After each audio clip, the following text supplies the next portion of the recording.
Hello and welcome to Silverstone, the Grand Prix circuit. It's been a while since I did a video on this particular endurance race, and it was time for an update because quite a lot has actually changed.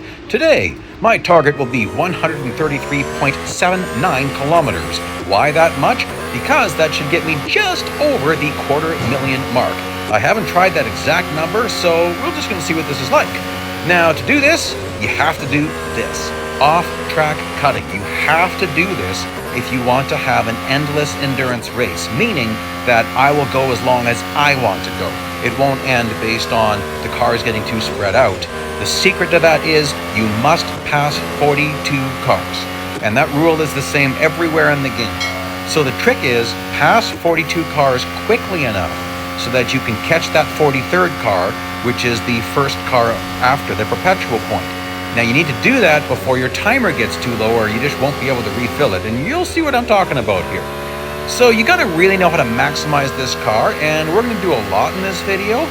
I've already talked about a little bit about how you need to race. I'm gonna show you the braking points I'm using for each lap. We'll get into my control settings in the very next lap, and some more stuff along the way. And this is the last cut you take. There's two ways to take this last cut. I would opt for the one I just took. It's more controllable, more predictable. You can take a more high-speed version. Oh boy, that's a big mistake. You can take a higher speed version, but it's more unpredictable and often costs you more than you gain. Okay, control settings. I use tilt B controls, sensitivity 2, all assists off.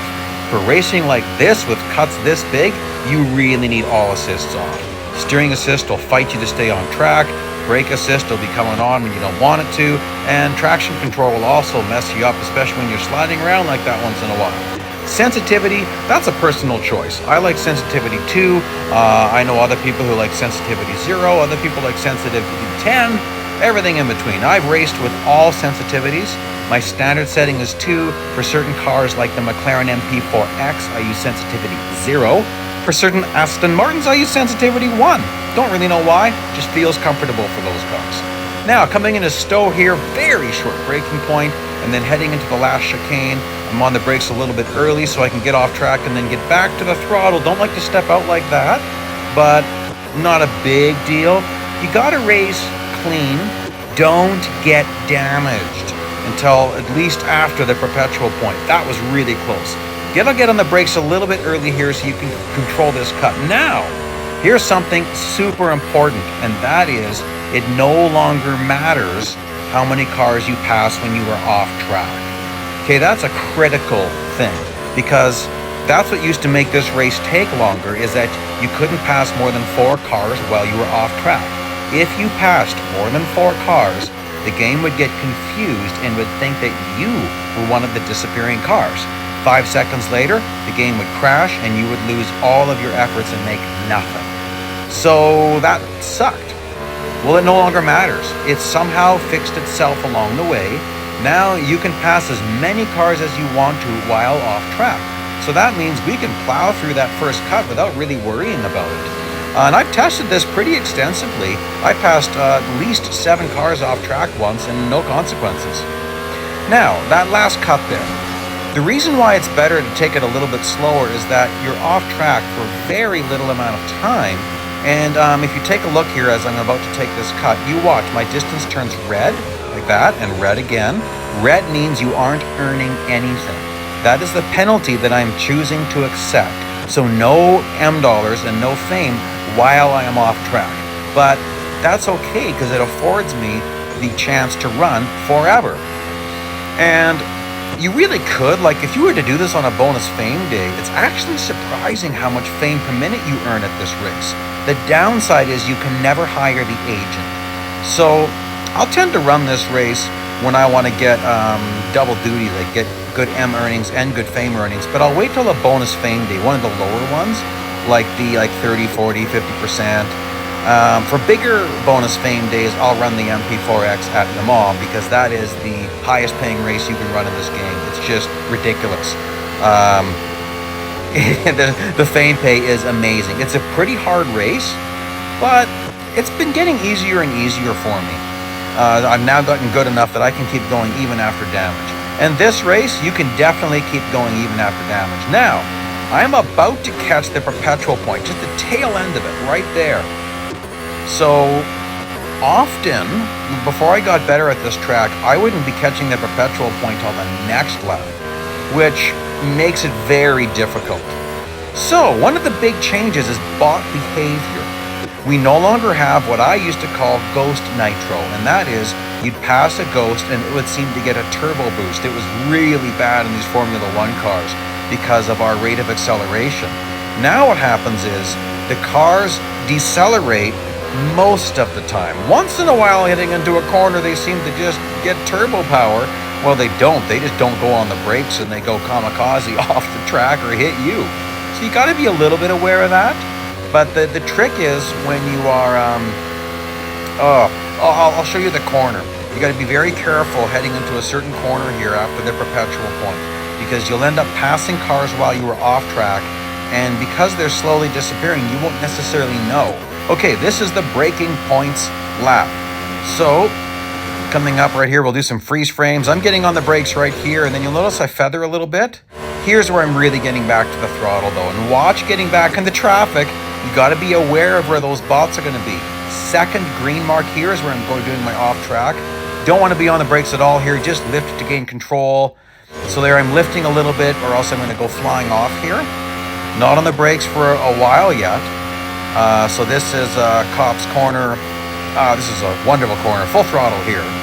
It's not even that hard to stay full throttle. Then we're heading into, this is Maggots, and then into Beckett's Complex. So right at this point, right in here, very short braking point, power out of Chapel Curve, that's this Chapel Curve. You gotta be careful or you will lose it on that flat round section. Heading into Stowe, very short braking point. This is almost by feel, but you see in the left there, the concrete is starting to appear like a road or asphalt there. Oops, didn't mean to do that. And then just as I'm nearing this barrier on my left there, and I got on the throttle a little bit early, but there you go, that's roughly it. And look how much my timers, you'll see here, my timer's a bit low. Now it shouldn't matter, but I get a little bit careless in my off-track cutting here. I'm not paying attention to how I'm getting into traffic. Boom, that's nasty, that's full out damage. And now thankfully my timer's nice and full. I'll have no problem getting to the end of this lap. By the way, a little section right there is actually on track because that's a version of the circuit from a different version, international circuit or something like that, maybe bridge circuit, I don't know, but that's why it's counted as on track. Warping ahead here, I was certainly able to keep it going, not all that difficult. And here we go. I'm going to illustrate to you what happens when I've gotten damaged. Because in this car, what damage does, you really notice it as a grip loss right there. Just lost it on that Chapel Curve. And it's almost like it's just really flat right there. Almost even, it might even be a bit of an opposite banking.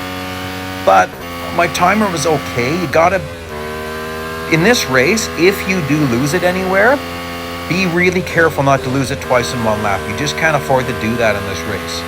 Like already, my timer's getting quite low. Now I get like a 26-second boost there for passing, and then of course 10 seconds per car. I should be able to get at least 3 right here. Let's just see. 49, 48, oh, 60, only got 2. But that's okay. I can get to the end of the lap without passing anyone else right here. Now this is the corner where you could pass someone and then face them in this corner and have them suddenly slowing down on you. Didn't happen to me here.